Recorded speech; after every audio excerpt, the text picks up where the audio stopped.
네, 오늘 동영상의 주제는 쿠팡의 불공정 거래와 노동 착취입니다. 제목이 이제 제가 신속함과 편리함의 이면에 이런 이제 노동 착취가 존재한다 이런 얘기를 했는데 사실 따지고 보면 이제 쿠팡 우리가 동영상에서 몇 개 시리즈를 통해서 다루게 될 이 쿠팡의 얘기는 사실은 엄밀하게 따지고 보면 불공정 행위가 아닐 수도 있겠습니다. 법적으로 따져보면.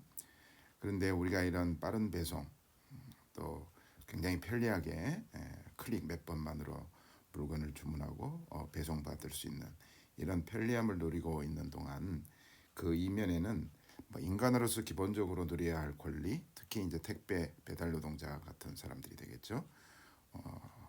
플랫폼 노동자라고 하는데 이런 사람들의 권리가 보장되지 않는다. 그래서 쾌적하지는 않더라도 최소한의 휴식 공간 그런 것들이 있는 이제 작업 환경. 그다음에 추석 연휴에 하루만이라도 배송을 중단하고 이런 사람들이 이제 추석 연휴로 가족과 보낼 수 있도록 하자는 이런 요구마저도 잘 지켜지지 않는 시행되지 않고 있다는 이런 상황. 그다음에 이제 결국에는 택배 노동자들이 사망 사고에 이르게 되는 이런 일들이 빈번하게 일어나고 있다는 것을 조금 환기할 필요가 있겠다. 그래서 법을 고쳐서 엄격하게 법 적용을 해서 불법인 어떤 행동에 대해서 과징금을 물린다거나 처벌을 한다거나 이제 이런 것보다도 기업들한테 조금 더 이런 사회적 책임을 좀 강화하는 그래서 그런 관행들을 개선해 나가자라고 하는 취지가 일단 있다고 말씀드리고 싶고요. 그 다음에 두 번째는 알리나 테무 요즘에 이제 여러분들도 이런 쪽으로 많이 이런 그 플랫폼을 통해서 쇼핑을 많이 하시죠. 이런 굉장히 이들 기업들이 굉장히 공격적으로 가격을 낮추고 그래서 굉장히 온라인 쇼핑몰 이런 데서 이제 굉장히 치열한 경쟁이 일어나고 있죠. 그런데 따지고 보면 이런 치열한 경쟁의 희생자들은 노동자들이다. 그래서 기업들이 부담해야 될 비용들을 기업들은 혁신이라는 이름으로 자꾸 비용을 감소시키기 위한 노력인 거고 이런 것들을 정당화시키지만 사실은 따지고 보면 이런 것들이 결국 배달 노동자들 또 결국 우리와 같은 사용자들 그래서 사회의 이런 비용들을 증가시키는 것이다라고 하는 점을 우리가 인식할 필요가 있겠다. 그래서 사용자한테 결국 이런 사회적 비용의 증가는 결국 우리들한테 손해가 되는 일이다라고 하는 걸 우리가 분명하게 인식할 필요가 있겠다. 이렇게 말씀드리고 싶고요. 뭐 그런 점에서 우리가 쿠팡을 살펴보는 거다. 그다음에 이제 세 번째는 외국 특히 뭐 미국이나 EU 같은 나라에서는 이런 플랫폼 대기업들을 규제하자는 플랫폼 규제 5법 이런 얘기들 그리고 이런 기업들의 독점화 그리고 이에 따른 플랫폼 대기업들의 어떤 횡포 이런 우려들이 많고 이를 규제해야 된다는 목소리도 커지고 있다. 뭐 우리나라에서도 이제 이런 플랫폼 대기업에 대한 규제를 해야 된다 이런 이제 목소리가 나오고 있고 또 다른 나라의 다른 플랫폼 기업들이 뭐 이거는 좀 문제 아니냐 이런 문제제기도 있고 그런 상황이지만 어쨌든 우리 정부는 이들에 대한 대응이 굉장히 관대하고 어떤 면에서 보면 굉장히 좀 발이 느리다.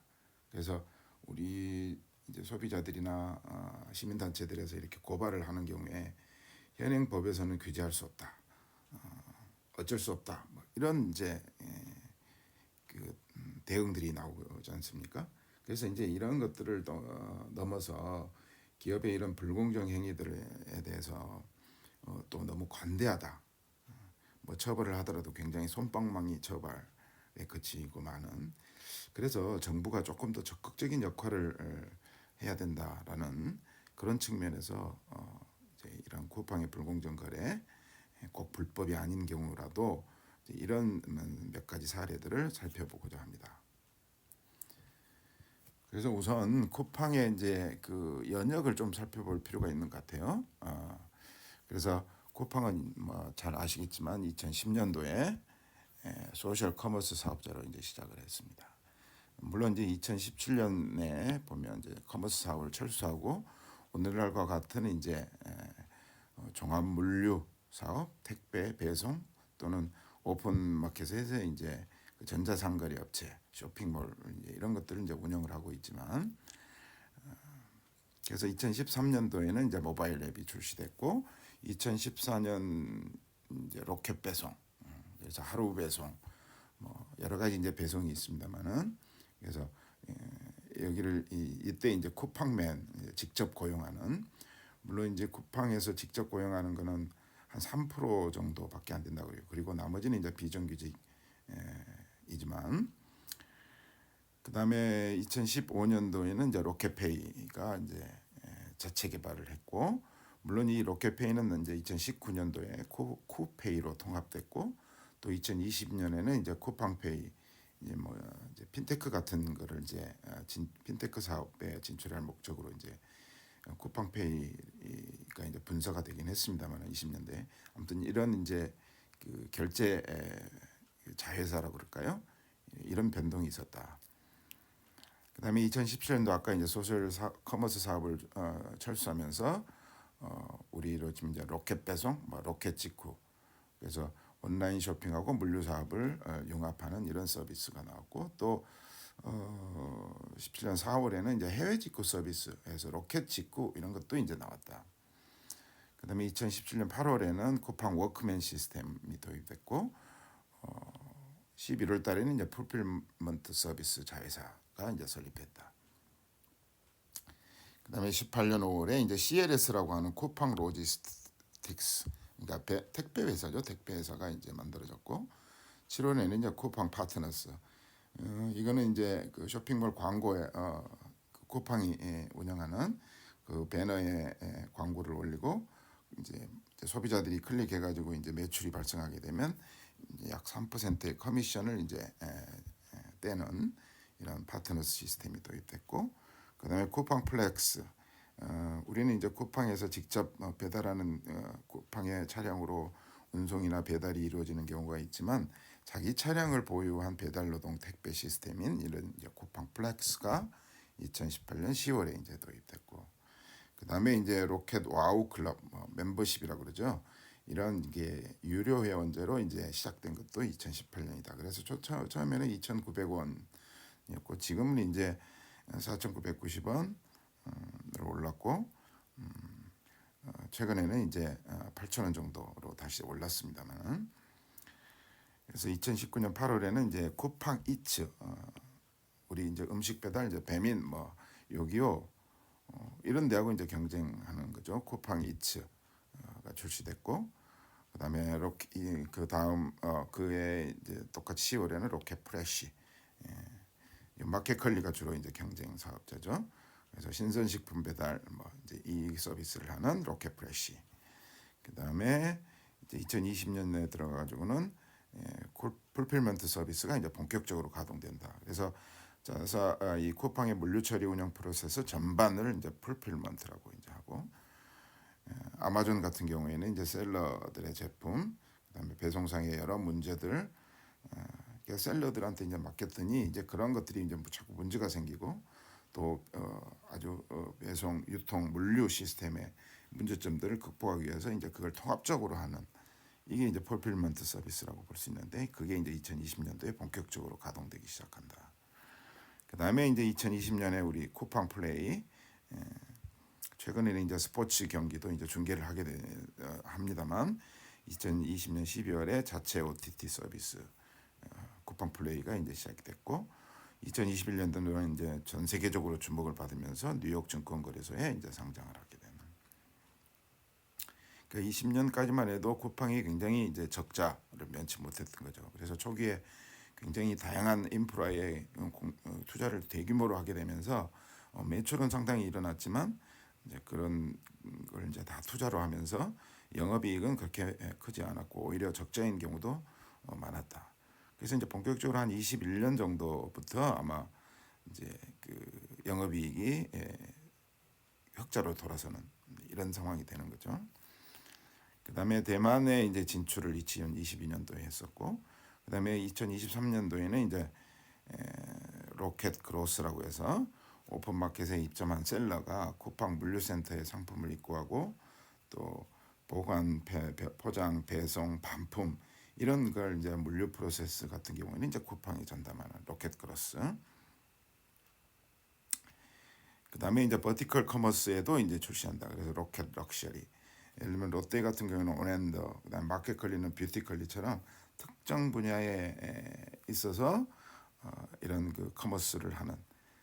그러니까 이제 종합 물류, 상당히 많은 제품을 파는 것보다도 특정한 한 분야에 대해서 이런 커머스에 집중하는. 그래서 이제 버티컬 커머스.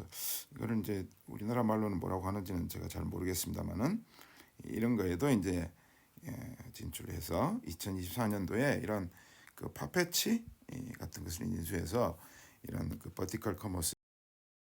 지금까지 이제 쿠팡의 연역을 뭐 간단하게 살펴봤고, 얘기 중에 이제 2021년부터 흑자로 돌아섰다고 그러는데, 2023년부터네요. 이제 22년도에는 이제 흑자가 거의 이제 그 적자가 흑자로 전환하는 정도가 이제 2022년도고, 2023년도에부터는 이제 영업이익이 흑자로 돌아섰다. 이렇게 이제 조금 정정을 합니다.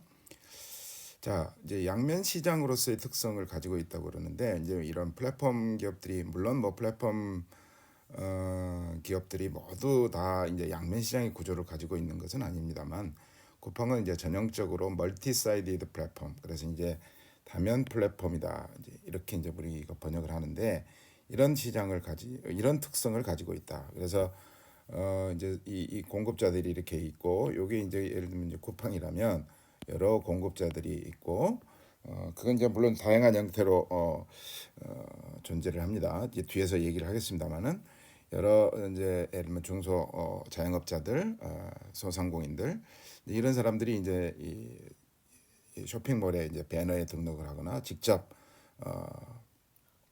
물건을 이제 직매입할 방식으로 해서 쿠팡이 이제 직접 물류나 재고, 반품 이런 것들까지를 다 담당하는 뭐 여러 가지 형태가 있습니다만, 아무튼 이렇게 여러 명의 이제 사업자들, 셀러들이 있고, 이제 또 다른 쪽에서는 우리 같은 이제 소비자들이 있는 거죠. 그래서 C1, 뭐 C2, 뭐 여러 소비자들이 있을 수가 있겠죠. 그래서 이렇게 이런 소비자들이 이런 플랫폼을 이용해서 물건을 구매하는 이런 게 이제 다면 시장이라고, 다면 플랫폼이라고 이제 부르는 거고요. 그다음에 이제 다면 플랫폼하고 조금 이제 비교되는 말은 다중 플랫폼이라고 있습니다. 그러니까 각 사업자가 각각의 플랫폼을 이용을 하고, 그 플랫폼 여러 플랫폼들을 소비자가 이용하는, 이게 이제 소비자 입장에서 보면 이게 멀티 호밍이라고 합니다. 이제 뒤에서도 잠깐 나오겠습니다만은 멀티 호밍이 되는 거죠. 그래서 우리도 음식 배달을 시켜 먹으면 배민도 할 수 있고, 뭐 요기요도 할 수 있고, 뭐 쿠팡 이츠도 할 수 있듯이 이런 이제 다중 플랫폼 구조가 있다. 여기서의 초점은 각 사업자가 각각의 플랫폼을 이제 이용하고 있다라고 하는 이런 점에서 좀 차이가 있고, 쿠팡은 이런 이제 다면 플랫폼의 특성을 가지고 있고, 이 쿠팡이 하는 이 플랫폼 전략이 이제 크로스 플랫폼 전략이라고 해서 통합 사용자 계정, 이런 멤버십 서비스, 와우 멤버십이라고 하죠. 다수의 서비스 플랫폼을 자유롭게 오갈 수 있도록 허용하는 이런 이제 크로스 플랫폼 전략을 구사하고 있다. 물론 이건 이제 아마존도 비슷한 겁니다. 그래서 쿠팡 이커머스 종합 이런 사업을 멤버십, 로켓 와우 멤버십을 통해서 풀필먼트 서비스, 이츠, 아까 쿠팡 프레시, 뭐 쿠팡 플레이, 그다음에 여기 이제 쿠팡 플레이 나오네요. 쿠팡 TV라든지 스트리밍 서비스를 이제 이용할 수 있는. 그래서 이런 멤버십을 통해서 다양한 서비스를 할 수 있도록 하는 이런 크로스 플랫폼 전략을 구사하고 있다.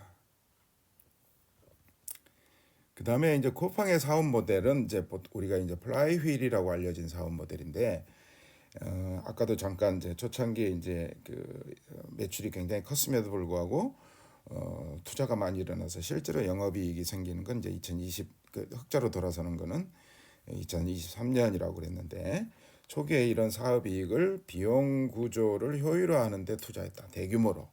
그래서 이런 대규모 투자를 통해서 낮은 판매 가격이 가격으로 판매 가격을 낮출 수가 있었고, 그래서 고객의 트래픽이나 매출 증가로 인해서 증가로 연결되고, 그래서 마진이 당연히 초창기에는 낮을 수밖에 없겠죠. 이제 그런데 이것이 결국 뭐냐면은 경쟁 업체를 탈락시키고 점유율을 상승하는 요인으로 작용한다.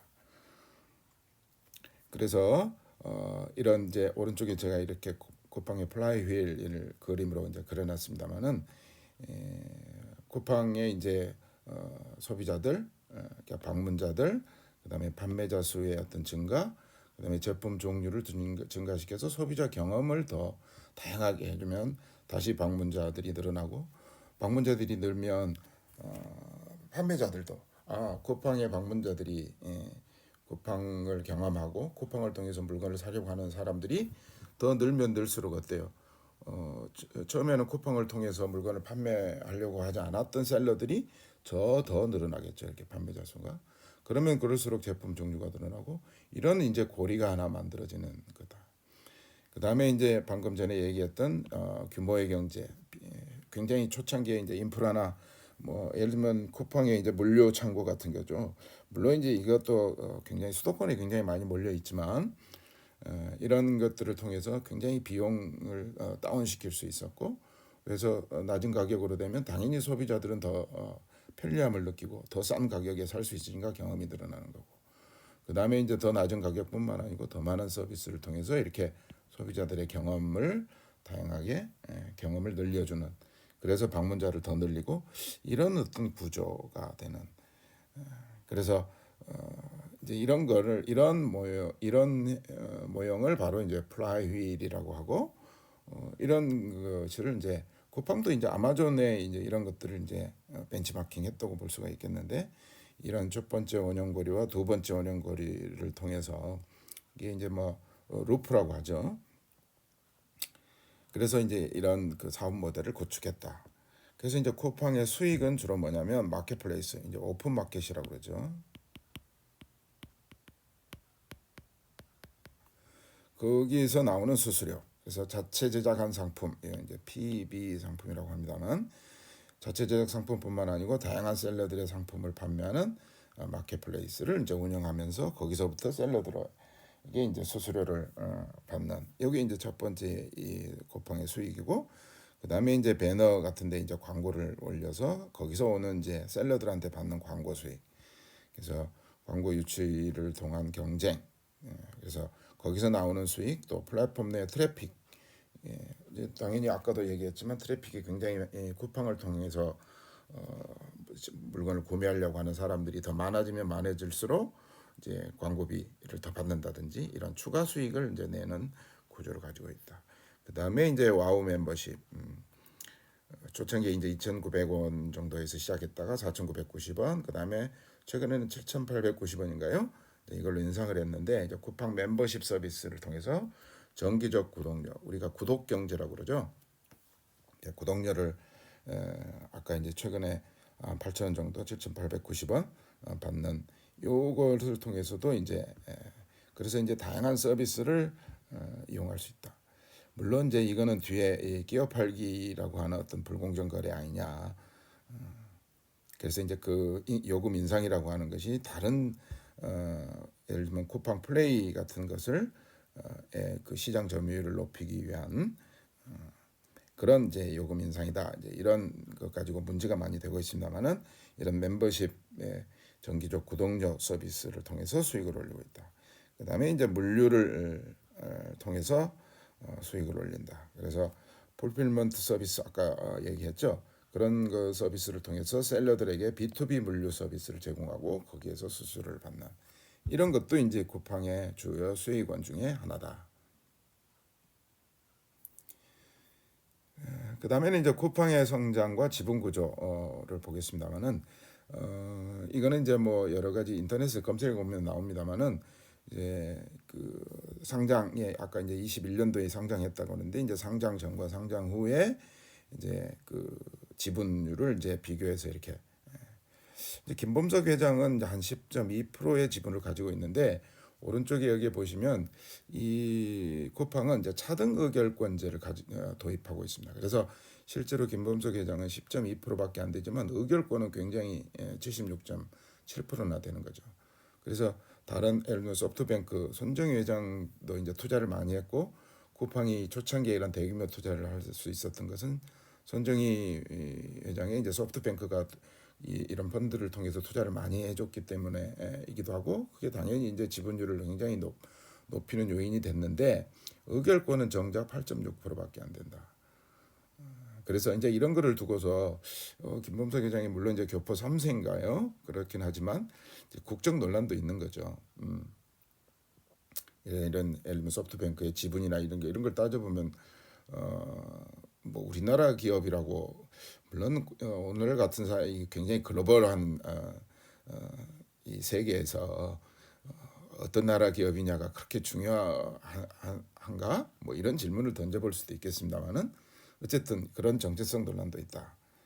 그다음에 이제 쿠팡의 영업이익이 아까도 잠깐 얘기했습니다만은 2022년도에도 이제 한 그 마이너스를 기록하고 있고 2023년도에 이제 6,174억이라고 하는 매출은 굉장히 많죠. 20조, 30조 정도 되는데 그래서 이제 시장 점유율로 보면 쿠팡하고 네이버의 2강 체제다. 그래서 이제 그 24.5 2022년도 말인데 쿠팡이 1위로 이제 됐죠. 그 전에는 네이버나 G마켓이 더 쿠팡이 초창기 이제 진출했을 때는 네이버나 G마켓의 마켓 쉐어가 훨씬 더 컸지만 2022년도에 오면 24.5%로 이제 업계 흔히 소위 말해서 업계 1위가 된다.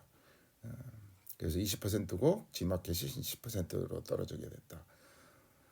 그래서 이제 영업이익 같은 걸 비교해 보면 2023년도에 이마트 같은 경우에는 오히려 마이너스, 그다음에 롯데쇼핑 같은 경우에는 이제 5천억인데 그거보다 더 많잖아요. 그다음에 이제 이런 매출액보다 더 중요한 것은 아까 우리 플라이휠 얘기했습니다만은 활성 고객 수가 얼마냐. 그래서 분기에 한 번 이상 제품을 산 고객을 활성 고객으로 한다면 약 한 2,100만 명 정도. 그래서 굉장히 급속도로 늘어나고 있고 와우 회원도 1,400만 명 정도가 된다. 그래서 이것도 한 27% 작년 2022년 대비 한 27% 증가한 숫자다. 그 다음에 고객 1인당 매출도 굉장히 중요한 거죠. 그래서 한 40만 원이 넘는다. 그래서 그거는 이제 작년 한 4분기 말 기준으로 한 40만 원 정도를 이런 우리가 쿠팡을